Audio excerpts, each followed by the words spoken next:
yung H minus yung T cosine 25. So bakit minus, sir? So ang inassume dito, ang summation of forces natin going to the right is positive. Okay? So kaya yung H positive kasi to the right siya. Tapos minus T cosine. Ito, yung T cosine. Are.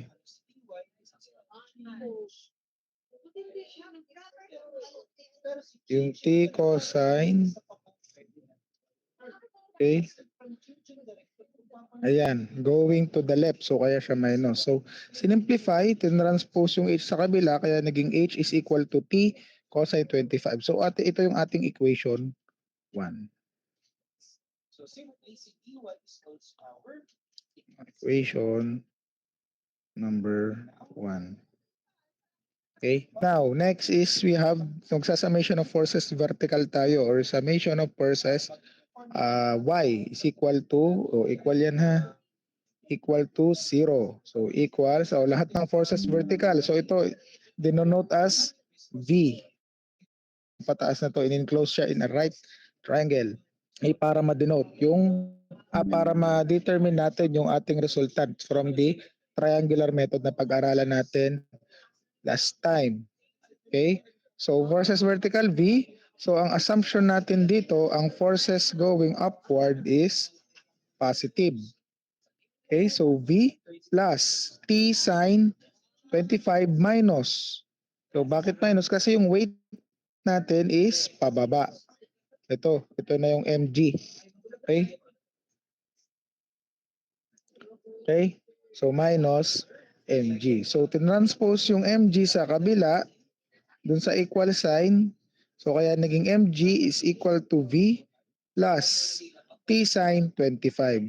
Okay? Substitute the equation to get the value of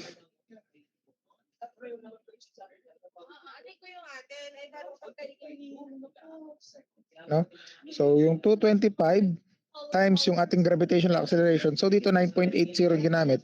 Pero since sanay tayo na 9.81, edi 9.81 na lang to. Okay?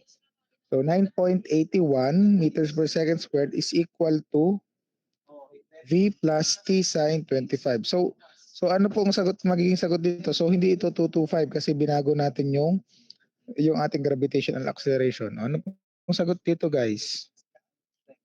Pakikalkyo nga po. 225 times 9.81.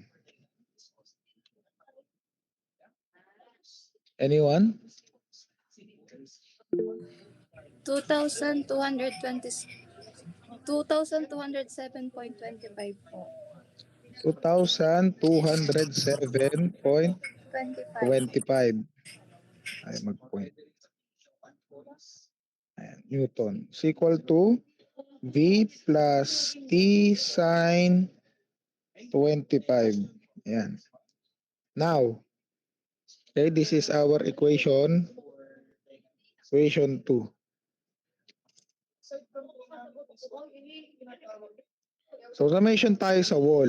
No? Summation of forces sa wall. Okay? So, di ba ito yung ating wall, ito?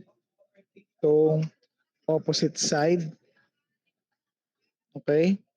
So, summation of forces is equal to 0 is equal to mg plus 2 meters. So, here, from here. Okay? From here to here. Kaya naging 2 meters. Plus yung T sine 25 times yung kabuuan na nung ating beam which is 5 meters. So, tinranspose yung mg kasi yun lang yung walang sign, to get the value of T. Okay? So, tinranspose ulit yung mg. So, 225 times 9.81. So, ito na yung ating 2,207.25 na kinompute times 2, okay, is equal to T sine 25 times 5. So, we have a value of 2,086.9879. So, since 9.81 ang magiging value niyan, pakipindot na lang sa calcu, 9.81 yung ginamit natin.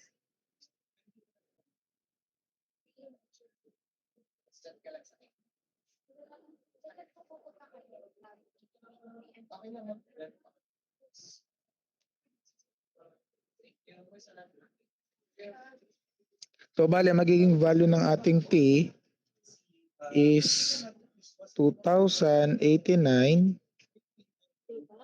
Okay, point. Huwag muna tayo magra-round off ha. Ay, pwede na pala kasi ito na yung ating final answer. Sige. So, 119, mag-round off tayo into 4 decimal places. 1194 Newton. So, yan po ba yung nakuha niyong sagot, guys? Kasi di ba naging 9.81 na tayo? Ano? Kasi dito, kaya 2086 po siya, 9.8. So, since sanay tayo 9.81, so naging 2089.1194. So, ang buong sagot niya is 2,000, bago ko siya i-round off, siya ay 2,089.119378 Newton. Same po ba na nakuha? O yung mga single dyan, na nakuha ninyo? O ba't na kayo nag-off cam? Mamaya pagsosolving ko kayo ng problem pag nag-off cam kayo, ha? Okay, naintindihan ka po? Nakakasunod po kayo? Hello? Sige. Now, ni-round off ko kaya naging 2,089.1194. Now, nakuha natin yung value ng T so we can substitute here sa equation number 1. Kaya nakuha itong value na to. So, isa-substitute natin ito sa equation 1 which is ito, itong nakuha natin kanina. Okay? So, therefore, H is equal to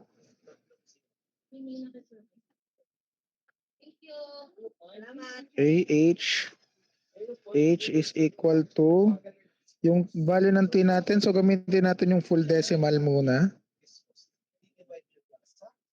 119,378 cosine 25. So, therefore, ang value ng ating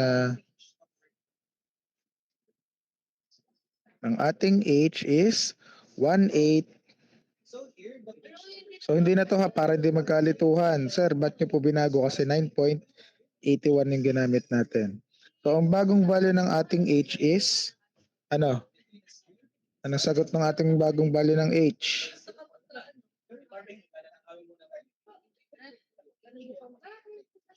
O, paki-round off na lang sa 4 decimal places.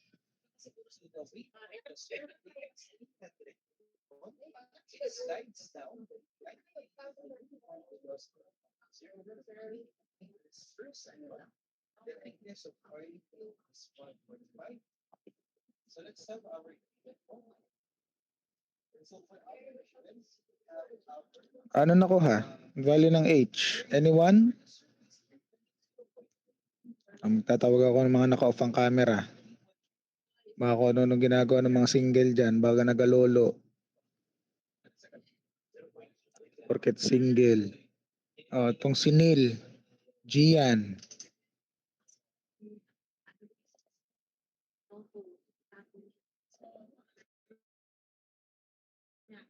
Neil Gian?